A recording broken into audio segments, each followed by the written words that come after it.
ये सबिया एयरपोर्ट के लिए आगे साहब अपना काम कर रहे हैं, तो मुझे लग रहा है कि वहाँ माननीय सांसद साहब को मेरे तरफ से बहुत एयरपोर्ट बन जाने से किसी एक का फायदा तो होगा नहीं, सारे लोग का। अगर जिनको पटना और गोरखपुर जाना पड़ रहा है वो हमारे सबिया से पकड़ेंगे, तो बताइए हमारे जो गरीब कमजोर किस्म के भाई हैं उन सभी का जो आना जाना लगा हुआ है उसके लिए जो पैसा लग रहा है उससे तो वो बचेंगे ना जी।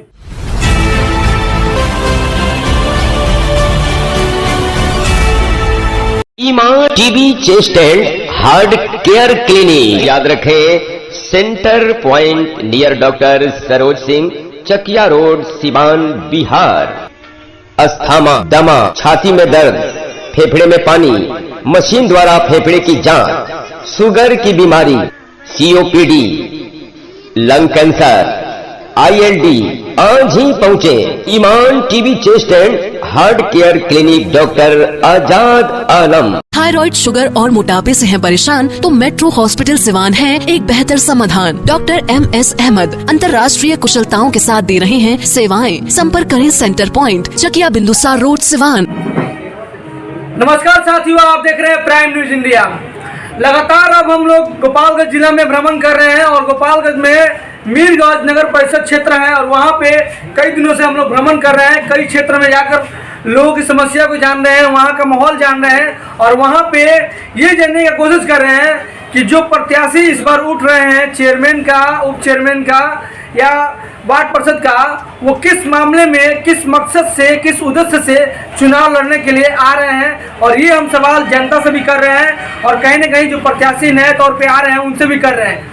अभी हम जहाँ पहुँचे हुए हैं ये वो शख्स है जो मुझे लगता है कि 20 सालों से अपने समाज के लिए और अपने जनता के लिए लगातार सेवा भाव से काम करते आ रहे हैं और ये कोई पहचान की मोहताज नहीं है, लेकिन फिर भी इनके बारे में बताना हमारा फर्ज है कि ये जो चुनाव लड़ रहे हैं इस बार सभापति के चुनाव लड़ रहे हैं। वर्तमान में उप सभापति हैं और उसके पहले सभापति भी रह चुके हैं, यानी कहा जाए इनके पास एक्सपीरियंस, अनुभव और काबिलियत से परिपूर्ण है और जनता इनको लगातार समर्थन दे रही है। इसी बीच हम इनके आवास से पहुंचे हुए हैं। ये अभी जस्ट क्षेत्र दौरा करके निकल के आ रहे हैं और हारे थाके और इतने जोश के साथ दिख रहे हैं कि लग रहा है कि इनकी जोश और काबिलियत जनता के विकास में लगेगी। आइए बात करते हैं। सबसे पहला इनका सवाल हम करेंगे कि इस बार सभापति का चुनाव लड़ रहे हैं, क्या बदलाव लाना चाहते हैं,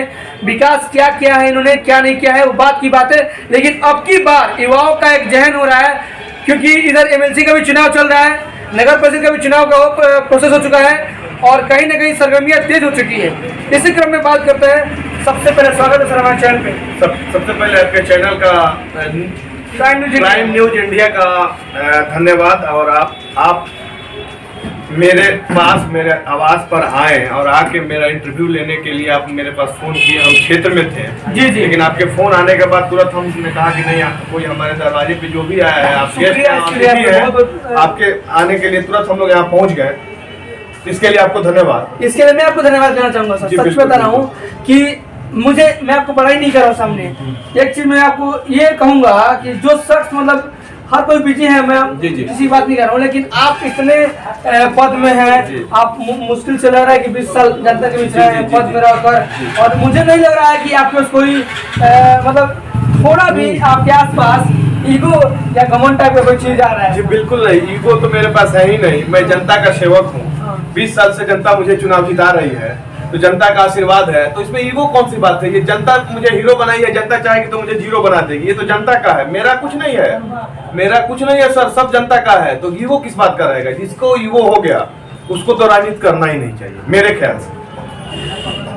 अब की बार का रणनीति क्या है?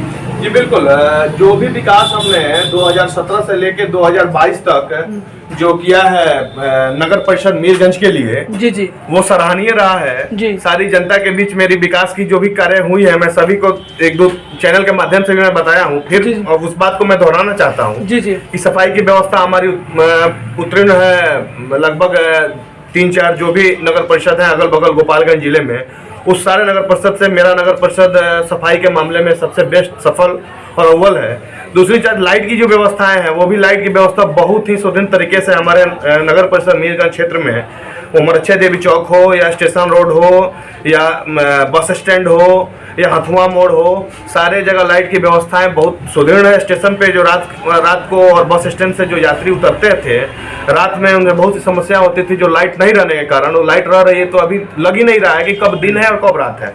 तो ये सब हमारे विकास की काम जो हुई है वो मैं आपको गिना रहा हूँ। तीसरी चीज ये है कि रोड नाले के भी जो भी कार्य मीरगंज नगर परिषद जो अब है, मतलब नया क्षेत्र नगर पंचायत था। जी जी, अब ये नगर परिषद। बिल्कुल, नगर पंचायत मीरगंज में जितनी भी पहले जो हमारे पंचायत नगर पंचायत क्षेत्र की जो वार्डें थी, उसमें विकास निश्चित रूप से बहुत ही सराहनीय और स्वर्णिम विकास हुआ है। इसका कोई मतलब ये नहीं है, बस बहुत ही अच्छे तरीके से सुचित ढंग से प्री प्लानिंग के तहत हमारा कार्य हुआ है। अब नया जो क्षेत्र जुड़ा है जैसे महेचा, सलेमपट्टी, राजापुर, आपको ये सलेमपट्टी, पिपरा, जो भी क्षेत्र नए जुड़े हैं उसके लिए बहुत से कार्य बाकी हैं, बहुत काम बाकी है। अभी आप भ्रमण कर रहे हैं? बिल्कुल। अच्छा, ये बताइए कि अभी आप उप सभापति हैं। जी बिल्कुल। तो अभी सभापति का उम्मीदवार क्यों हो गए? क्यों आपको जनता ने समर्थन नहीं दे के आप सभापति का चुनाव लड़िए? जी, मैं बता दूं कि मैं सभापति का उम्मीदवार अपने मन से नहीं हुआ। हाँ। हमारी जितनी जनता है, हाँ। सारी जनता का विशेष अनुरोध, विशेष मांग था कि अगर आप सभापति पद पर चुनाव लड़ते हैं तो और निष्ठापूर्वक और मजबूती के साथ और सुदृढ़ होकर नगर का विकास करेंगे। इस वजह से मुझे सभापति का चुनाव लड़ना पड़ रहा है, न कि मैं अपने वजह से नहीं लड़ा हूँ, मैं अपने मन से भी नहीं लड़ रहा हूँ। अच्छा, मैं जहाँ था जनता का समर्थन। जी जी, जनता का समर्थन, जनता का मांग, जनता का मांग, हाँ, जनता का मांग सर्वोपरि। अगर जनता कहेगी आज कि नहीं आपको चुनाव नहीं लड़ना है तो मैं नहीं लड़ूंगा। जनता अगर कह रही है चुनाव लड़ने के लिए तो मैं निश्चित रूप से आखिरी दम तक चुनाव लड़ूंगा। अच्छा सर, जैसे कि एक होता है, हम लोग जैसे बाहर में जाते हैं, आप भी जाते हैं, जी जी जी, पटना में, दिल्ली, मुंबई जाते हैं, तो क्या लगता है कि वहाँ की जो व्यवस्था होती है वो व्यवस्था हमारे यहाँ होने में क्या कोई परेशानी हो सकती है? क्या आ सकती है? क्या देखिए सर, मैं आपको बता दूं कि वो महानगर है। हाँ। महानगर के इंफ्रास्ट्रक्चर में और ये मीरगंज के इंफ्रास्ट्रक्चर में बहुत अंतर है। वहाँ की भावनाओं में भी अंतर है, यहाँ वहाँ की जनता में यहाँ की जनता में अंतर है। लेकिन निश्चित रूप से, निस्संदेह रूप से अगर हम लोग उस पर कार्य करेंगे और जनता का सहयोग रहा तो इसमें कोई दो राय नहीं है कि मैं मुंबई, पटना और लखनऊ जैसा, इंदौर जैसा शहर अपना मीरगंज नगर परिषद को बनाऊंगा। इसके लिए मैं वचनबद्ध हूँ। बनाएंगे। चलिए, धन्यवाद। फिर आपसे बात करेंगे। चलिए, कुछ जो जनता यहाँ जुड़ी, आप क्या कुछ कहेंगे जो कि ये जो शख्स हैं लगातार, हमें लगता है कि 20 से 15 सालों से लगातार सेवा भाव से काम किए हैं, अब की बार ये सभापति का चुनाव लड़ रहे हैं, सभापति रह भी चुके हैं, बीच में उप सभापति रहे, तो किस उम्मीद के साथ आप लोग जुड़े हुए हैं इनके साथ? देखिए 2007 से चुनाव जीत रहे हैं, हम लोग जनता इनको वोट करते हैं और फिर हम लोग वोट इनको करने जा रहे हैं, क्योंकि ये नगर परिषद में बहुत सा काम किए हैं, काम करते रहे। विश्वास है आप लोग? विश्वास है, इसलिए हम लोग इनका आभारी है कि हाँ फिर से सभापति का उम्मीदवार हैं, चुनाव लड़ रहे हैं, हम लोग इनको सपोर्ट कर रहे हैं, अब बहुमत से इनको जीत होगी। क्या कुछ कहेंगे बाबा जी? आप एक बुजुर्ग हैं और जीवन बहुत देखा है आपने, आपका जीवन, आपका जो काल होगा वो अलग तरीके से करेंगे। आजकल का जो मूवमेंट बहुत तरीके से हो गया है, ये जो मीडिया का काम है, जो आप लोग से पूछे जा है, ये पहले ज़माना नहीं था, लेकिन अभी हम लोग पूछ रहे हैं। क्या लग रहा है बदलाव क्या होना चाहिए आपके हिसाब से? यहाँ के बारे में क्या कहें? यहाँ के बारे में कहे भी बढ़िया काम करता रही अपना वार्ड में। हाँ, ना करे के चाहिए। हाँ, सबे खुश बा, सबे खुश बा। चलिए, एक और शख्स जुड़े हुए हैं, इनसे बात करते हैं। कहीं ना कहीं समाज में बदलाव की जरूरत है, यानी कि विकास की, बदलाव का, परिवर्तन में विकास चाहिए, तो किस उम्मीद के साथ आप लोग जुड़े हुए हैं? क्या कुछ कहेंगे? आप तो सबसे पहले देखे यहाँ इतना आदमी बैठे थे, एक आदमी आए थे फरियादी जी। सबसे पहले सब लोग से टाइम मांग के अपना फरियादी का बात सुने और उनका समस्या का हल किए, तब उसके बाद से आप लोग से मिले और अपना इंटरव्यू दे रहे हैं। इन्हीं इसी सब बात के लिए और इसी सब के लिए हम इनसे जुड़े हुए हैं। अब पूरा का दावा है कि ये लोगों की समस्या को सुनते हैं, विचारों को जानते हैं और करते भी हैं। चलिए, धन्यवाद। चलिए, एक और जुड़े हैं, आप युवा हैं और खासकर ये भी युवा ही जहन में है, और कहीं ना कहीं इनका चेहरा मुझे लगता है कि तेजस्वी यादव जी के साथ मिलता है। क्या कुछ कहेंगे? किस तरह का विकास चाहते हैं इनसे? यही कि ये बहुत सारा काम करते रहते हैं, युवाओं पे ज़्यादा ध्यान देते हैं, हर चीज़ में आगे रहते हैं। हम लोग यही चाहते हैं कि ये आए। चलिए बात करते हैं। अभी हम बाजार में जा रहे थे मीरगंज में, तो एक मुद्दा हम देखे वहाँ पे जैसे कि जो सफाई कर्मी है वो पैसा अपना चंदा कर मांग रहे हैं, मतलब होली का पर्व आ रहा है, तो वहाँ पे दुकानदारों को कहना था कि वो लोग साफ सफाई को लेकर थोड़ा मनमानी करते हैं। और फिर उनसे हमने बात किया तो उन्होंने कहा कि भाई हम लोग का सैलरी नहीं बढ़ रहा है। इन दो मामले में हम थोड़ा सर से बात करते हैं। सर, जैसे कि हम आपको बता दिए कि अभी हम आ रहे थे मीरगंज पे, जो चौराहे पे थे, बिल्कुल, तो वो लोग पैसा मांग रहे थे, जो भी अपना व्यवहार मांगने वाला बात है, लेकिन उन्होंने कहा ना कि हम लोग का जो दयनीय स्थिति है, पैसा बढ़ नहीं रहा है, और दुकानदारों का कहना है कि सही से सफाई का ये कार्य नहीं हो पाता है। बिल्कुल, मैं आपको बता दूं कि पहले तो पैसा वो नहीं मांग रहे होंगे। अगर पैसा मांग रहे हो तो होली पर्व त्योहार मैं उनका ब्लेम नहीं कर रहा हूँ। बिल्कुल, मैं वो तो खुशी से लोग मांग रहा है, वो वाला बात है, उसके लिए कोई प्रॉब्लम नहीं है। दूसरी चीज मतलब कि जैसे कि सफाई, सफाई की जो बात कर रहे हैं ना सर, सफाई निश्चित रूप से होती है, सफाई हो रही है। उसमें थोड़ी सी हम लोग अपने भी जो भी हमारे जो दुकानदार बंधु हैं, हमारे भाई बंधु हैं, उन लोगों को भी देखना होगा। सफाई के बाद उसमें जो पॉलिथीन जो डाल देते हैं, कचरा डाल देते हैं, उसी की वजह से दिक्कत होती है। अच्छा, डंपिंग कहीं व्यवस्था है? बिल्कुल बिल्कुल, डंपिंग यहाँ से हम लोग अभी तो फिलहाल जो रेलवे स्टेशन है उसके गड्ढे में हम लोग डंपिंग करवाते हैं, लेकिन हम लोग को महिचा में लगभग 2 एकड़ जमीन डीएम साहब के द्वारा माध्यम से उपलब्ध हो गया है। अच्छा, वहाँ डंपिंग यार्ड सरकारी, जी डंपिंग यार्ड बनने जा रहा है। गोपाल जी नवल किशोर चौधरी, डॉक्टर हमारे नवल किशोर चौधरी जी के माध्यम से मिला है। वहाँ डंपिंग करेंगे हम लोग, और डंपिंग के बाद वहाँ जैविक खाद का कार्य होगा, तो वो कोई प्रॉब्लम नहीं है, वहाँ तो चला ही जाएगा। एक चीज देखने को मिल रहा है, काफी युवा में सक्रिय दिख रहे हैं, मतलब अभी जैसे कि युवा लोग काफी सक्रिय पसंद कर रहे हैं। बिल्कुल बिल्कुल, इसमें खास मैंने अभी बोला, आपको माफी चाहूंगा, आपके बिना पूछे बोल दिया कि तेजस्वी यादव जी का चेहरा, मतलब मुझे जैसा लगा, मैं एज ए पर्सनल कमेंट किया आपको। तो क्या लगता है कि आपका कोई विचारधारिक कोई राजनेता में कोई आपका आदर्श मानने वाला कोई है? हम लोग का चुनाव किसी भी राजनीतिक स्तर पर ये होता नहीं है, नहीं होता है। अपनी अपनी विचारधाराएं हैं। मैं कहूँगा कि मेरी सर्वधाराएं हैं, सारे लोग मेरे अपने हैं, सारे लोग ये हैं, सारे लोग मेरे पूजनीय हैं, इसमें कोई नहीं है वो या अपना मेरा बीजेपी का पार्टी हो या जेडीयू का हो या राजद का हो, ये किसी पार्टी का तो चुनाव है, पार्टी में चुनाव नहीं है, बिल्कुल नहीं है। सारे लोग मेरे हैं, सारे लोग बिल्कुल मेरे हैं, सारे लोग मेरे हैं, सबके लिए मैं। अच्छा, बहुत लोग वादा कर रहे हैं कि कुछ अलग बेहतर काम करेंगे, जी, जैसे कि एक सपनों का शहर बोल रहे हैं, तो कोई आदर्श का शहर, कोई मेट्रो का शहर, तो जैसे आपका क्या एक हैशटैग लाइन क्या होगा? बिल्कुल, मैं ये बता दूं आपको कि सबसे पहले मैं मेट्रो का शहर, सपनों का शहर, तो पहले मेरा सबसे पहले पटना बने। मेरी तो ये तमन्ना है कि पहले पटना बने, यहाँ तो संभव नहीं है अभी। उसके बाद मेरे जिले गोपालगंज में आए और मीरगंज, उसके बाद मीरगंज आएगा। लेकिन मैं ये नेता लोग की तरह ये प्रलोभन नहीं दूंगा, जनता को आपके माध्यम से ये नहीं कहूंगा कि मैं मेट्रो बना दूंगा या एयरपोर्ट बना दूंगा, ऐसा संभव नहीं है। लेकिन मैं निश्चित रूप से अपने शहर को इंदौर जरूर बना दूंगा। क्या बात है, इंदौर जरूर बना दूंगा। पूछा हूँ, आप जहाँ से निवास, जहाँ से बिलोंग करते हैं, जी सभ्य हवाई अड्डा, बिल्कुल, और कुछ अटले लगाइए, बहुत जल्द स्टार्ट होने वाला है, और आप मान लीजिए सत्ता में है, आप जनप्रतिनिधि हैं, उपसभापति हैं, तो कहीं नहीं जब कार्यक्रम में हुआ होगा तो आप वहाँ पे गए होंगे।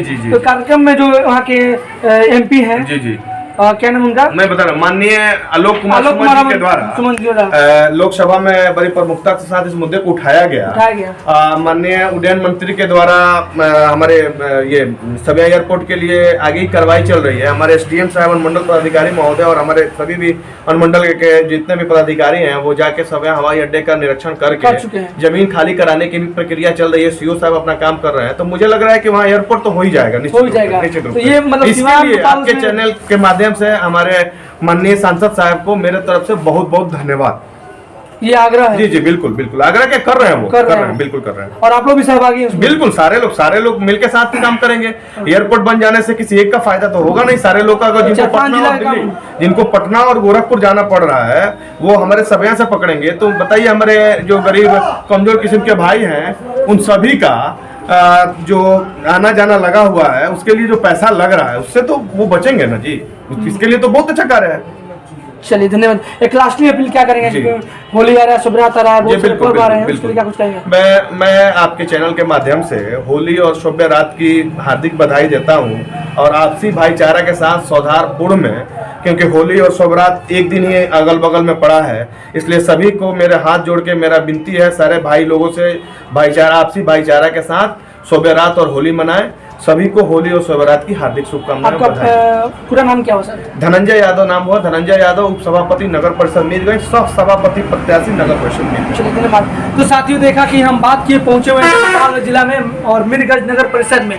हमने जिस शख्स से बात किया वो इस बार सभापति का चुनाव लड़ने के लिए आ रहे हैं और वर्तमान में उप सभापति हैं। उसके पहले सभापति का चुनाव लड़कर जीतकर समाज से काम कर चुके हैं। इनका बहुत सारा योजना पे कार्यों पे निरीक्षण काम हो रहा है और सबसे बड़ा इनका दावा ये है, मैंने इसलिए पूछा इनको क्योंकि जनप्रतिनिधि हैं, सत्ता में रहे हैं। जो सिवान गोपालगंज का जो मुख्य मार्ग है मीरगंज, ये दोनों जिलों के बीच में आता है और यहीं पे जो सभ्य हवाई अड्डा है उस हवाई अड्डे का निरीक्षण कर इन्होंने भी किया है लगातार एमपी से, डीएम से और तमाम ऐसे लोगों से मिलकर उस मुद्दे को उठाकर कहीं न कहीं काम करने का प्रोसेस कर रहे हैं। मैं चाहूँगा कि आप लोग अपना प्रतिक्रिया दें, अपना विचार व्यक्त करें। और हम लोग बात कर रहे थे जैसे कि इनका देख सकते हैं पोस्टर पे लिखा हुआ है, इनका जो हैशटैग लाइन है, आपका सहयोग हमारा प्रयास, तभी होगा नगर का विकास। आपका बेटा, आपका भाई, आपका साथी धनंजय यादव जी, यानी कि धनंजय यादव जी का ये हैशटैग लाइन है और इनका कुछ सेवा धर्म, परम धर्म कुछ ही संस्था भी चलता है। मेरा संस्था चलता है टीम धनंजय के नाम से। अच्छा। कोरोना काल में मैं लगभग 1000 लोगों को खाना, उसके बाद आपको खाद्य पदार्थ भी टीम धनंजय के माध्यम से, यह संस्था चलता है टीम धनंजय के माध्यम से सभी लोगों को मैं कार्य किया हूँ। एनजीओ जी बिल्कुल, एनजीओ नहीं है, मेरा अपना संस्था है। मैं किसी से इसमें मदद नहीं लेता हूँ। सारा चीज मैं अपने हिसाब से, अपने व्यवस्था से जो खाता हूँ, कमाता हूँ, मेरा बिजनेस भी है, उसी से सब करते हैं। और दूसरी चीज और है सर कि ये टीम धनंजय जो है वो सभी के काम करते करते टीम धनंजय जब मैं स्थापित किया, ये कोरोना काल में स्थापित हुआ है सर। जी। लोगों को सामान और ये सामग्री बांटते फर्स्ट कोरोना में ही मैं कोरोना पॉजिटिव भी हो गया था सर। अच्छा। तो काम तो किया है सेवा, लेकिन उसको तो मैं नहीं गिना पाया। अभी आप इतना ना क्वेश्चन हमसे कर ही दिए थे तो इसको मैं नहीं गिना पाया, लेकिन आप जब ये देखें इसके स्टिकर को तो पूछे तो मैं आपको बताया नहीं। तो आपने ये दिख रहा है कि काफी लोग दिख रहे हैं। बिल्कुल आपका सहयोग, यानी क्या जनता का सहयोग चाहते हैं? बिल्कुल सर, सहयोग प्रयास रहेगा तभी होगा नगर का विकास। जनता के सहयोग से ही कोई कार्य होगा सर। तो मैं चाहूंगा कि एक बार अपना विचार व्यक्त जरूर करें। अभी जो प्रत्याशी हैं उप सभापति नगर परिषद मीरगंज के वर्तमान में है और सह सभापति उम्मीदवार है नगर परिषद मीरगंज से। तो मेरा यही प्रयास रहता है कि जो हम जनता के भी जाते हैं और जो प्रत्याशी के भी जाते हैं उनसे सवाल जवाब करना और कहीं ना कहीं मेरा मुद्दा रहेगा कि विकास का मुद्दा। जो कोई चुनाव लड़ रहा है, जो कोई चुनाव जीतेगा वो समाज के लिए चुनाव जीत कर आए और समाज का विकास करें। मेरा यही प्रयत्न होगा, मेरा यही विकास का एक नारा होगा। नमस्कार, जय हिंद।